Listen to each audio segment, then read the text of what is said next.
Sri Kuberan TV நேயர்களுக்கு அஸ்ட்ரோகேஎஸ் ஐயங்காரின் பணிவான நமஸ்காரங்கள். வார பலன் 14/8/2023 முதல் 20/8/2023 வரை உண்டான வாரத்திற்கு என்னென்ன பலன் அப்படின்றத பார்ப்போம். மேஷம் முதல் மீனம் வரை.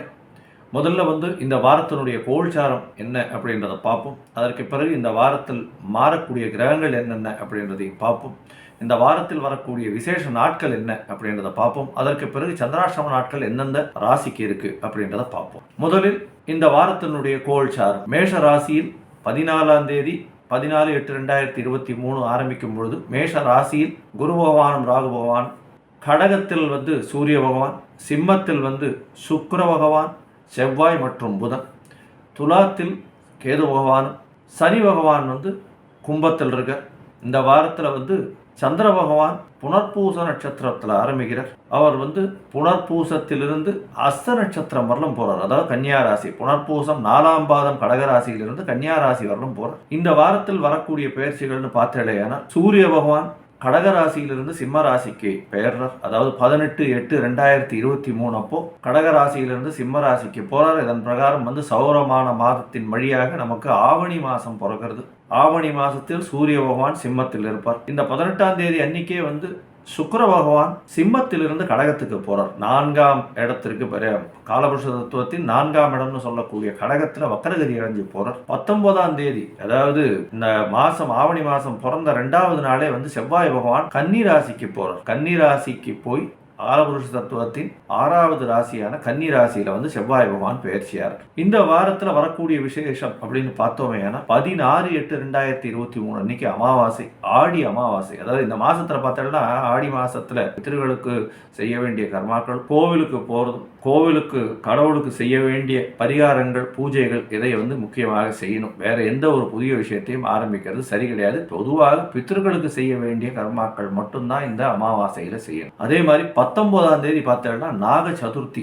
நாக சதுர்த்தி அப்படின்னும் போது 4ஆம் நாள், அதாவது 16ஆம் தேதியிலிருந்து அமாவாசை அன்னைக்கு இருந்ததுன்னா 4ஆம் நாள் உங்களுக்கு நாக சதுர்த்தி வருது. நாக சதுர்த்தி அன்னைக்கு அருகில் இருக்கக்கூடிய விநாயக பெருமானை போய் சேவிச்சுட்டு வர்றதும், இல்லை அம்மன் கோவிலில் போய் இந்த நாகத்திற்கு போய் பால் இது பண்ணுறது, இந்த மாதிரியான விஷயங்கள், நாகத்துக்கு பூஜை பண்ணுறது, இதன் மூலியமாக நாகத்தினுடைய சர்ப்பதோஷங்கள் நீங்கும் அப்படின்றது ஜோதிட இயல். சரி, இந்த வாரம் யார் யாருக்கு சந்திராஷ்டமம்னா தனுசு, மகரம், கும்பம் இந்த 3 ராசிக்காரர்களுக்கும் சந்திராஷ்டம காலமாக இருக்கு. ஏன்னா கார்த்தால 6:30 மணியிலிருந்தே தனுசு ராசிக்கு 14ஆம் தேதி சந்திராஷ்டமம். அதனால தனுசு, மகரம், கும்ப ராசிக்கு 20ஆம் தேதி 21ஆம் தேதி வரலும் இருக்கு கும்பராசிக்கு சந்திராஷ்டம காலம். சரி, இப்போ மேஷம் முதல் மீனம் வரை இந்த வாரமான 14/8/2023 முதல் 20/8/2023 வரை எப்படி இருக்கு அப்படின்றத பார்ப்போம். அதுக்கு முன்னாடி என்னுடைய மொபைல் நம்பர் கீழே ஸ்க்ராலிங்ல இருக்கும். உங்களுக்கு அஸ்ட்ராலஜிக்கல் கன்சல்ட் தேவைப்பட்டதுன்னா எனக்கு ஒரு ஃபோன் பண்ணுங்க. உங்களுக்கு அப்பாயின்மெண்ட் தரேன். அதற்கு ஏற்றாற் போல உங்களுடைய date, time, place of birth அதை கொடுத்தேன்னா டைம் கரெக்ஷன்ஸ் எல்லாம் பண்ணி உங்களுடைய ஜாதகத்தை போட்டு அதற்கு பிறகு உங்களோட டிஸ்கஸ் பண்ண முடியும். மேஷம், அஸ்வினி, பரணி, கிருத்திகை இந்த 3 நட்சத்திரம் 9 பாதங்களை கொண்ட ராசி. ராசியின் அதிபதினு சொல்லக்கூடியவர் செவ்வாய் பகவான். இந்த வாரம் பிறக்கும்பொழுது செவ்வாய் பகவான் உங்களுடைய ராசிக்கு 5ஆம் இடத்துல இருக்கிறது, குருவினுடைய பார்வை இருக்கிறதும் பெரிய ஏற்றத்தை கொடுக்க போகிறது. உங்களுக்கு குழந்தை பிராப்தி ஏற்படக்கூடிய வாய்ப்புகள் நிச்சயமாக உண்டு. உங்களுடைய ராசிக்கு பார்த்தலையானால் 5ஆம் இடத்துல 5ஆம் அதிபதி ஆட்சி பெற்று போகிறார். 18ஆம் தேதியிலிருந்து மாதம் பிறக்கிறதுனால பெரிய ஏற்றம் வரக்கூடிய காலகட்டமாக இருக்குது. ஆடி அமாவாசை அன்னைக்கு முன்னோர்களுக்கு செய்யக்கூடிய கடமைகளை செய்யறது மிகவும் முக்கியமான விஷயம். அதாவது கர்மாக்களை செய்ய வேண்டியது கண்டிப்பாக பண்ணணும். உங்களுடைய ராசிக்கு பார்த்தலையானால் குரு பகவான் ராசியிலேயே இருந்து சப்தமத்தை பார்க்கறதன் மூலியமாக உங்களுக்கு திருமண யோகம் இருக்குது. எதிர்பாலினத்தவர் மூலியமாக நல்ல ஒரு ஏற்றம் இருக்கக்கூடிய காலகட்டமாக இருக்கும். உங்களுடைய ராசிக்கு 4ஆம் இடத்துல சுக்கிர பகவான் இந்த மாதம் 18ஆம் தேதி, இந்த வாரம் 18ஆம் தேதி அன்றைக்கே வந்துடுறார். திக்பலம் பெறுறது பெரிய ஒரு ஏற்றத்தை கொடுக்கும். 4ஆம் இடத்துல சுக்கிர பகவான் திக்பலம் பெறுறதன் மூலியமாக 2ஆம் இடமும் 7ஆம் இடமும் வலுப்பெற்று போகிறதுனால உங்களுடைய குடும்பத்தில் மிகப்பெரிய மகிழ்ச்சி இருக்கக்கூடிய காலகட்டமாக இருக்கும். உங்களுடைய எதிர்பாலினத்தவர் மூலியமாக நல்ல ஒரு ஏற்றம் கிடைக்கும்.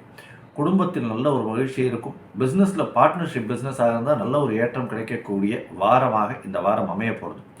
இந்த வாரம் அதிவேகமாக செல்லக்கூடிய சந்திர பகவான் உங்களுடைய ராசிக்கு 4ஆம் இடத்துல இருக்க போகிறார். அது 14ஆம் தேதியிலிருந்து 16ஆம் தேதி வரலும் 4ஆம் இடத்துல இருக்கார். இந்த காலகட்டத்தில் பார்த்தீங்கன்னா உங்களுக்கு நல்ல ஒரு ஏற்றமான காலகட்டமாக இருக்கும். சந்திர பகவான் 4ஆம் இடத்துல ஆட்சி பெற்று இருக்கிறதுனால தாயின் மூலியமாக நல்ல ஒரு ஏற்றம் வரும்.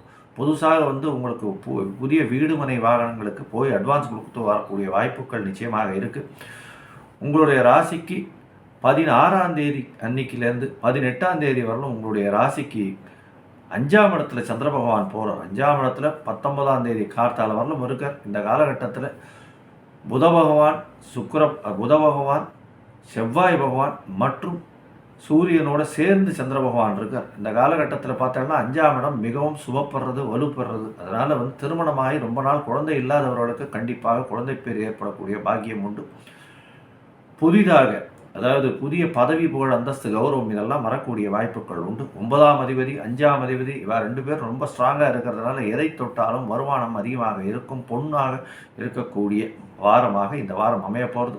உங்களுடைய ராசிக்கு 11ஆம் இடத்துல சனி பகவான் இருக்கிறதுனால, அதுவும் வக்கரகதியில் இருக்கிறதுனால பெரிய ஏற்றம். இந்த வாரத்தில் பார்த்தோம்னா எதை தொட்டாலும் பணம் வரும். உடல் நலத்தில் நல்ல ஏற்றம் இருக்கும்.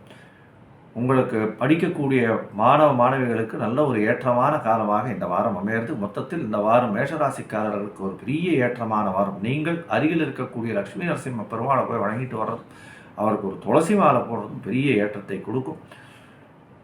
இந்த வாரத்தில் ஒரு பெரிய ஏற்றமும் மாற்றமும் நல்லபடியாக இருக்கக்கூடிய வாரமாக இந்த மேஷராசிக்கு இருக்கு.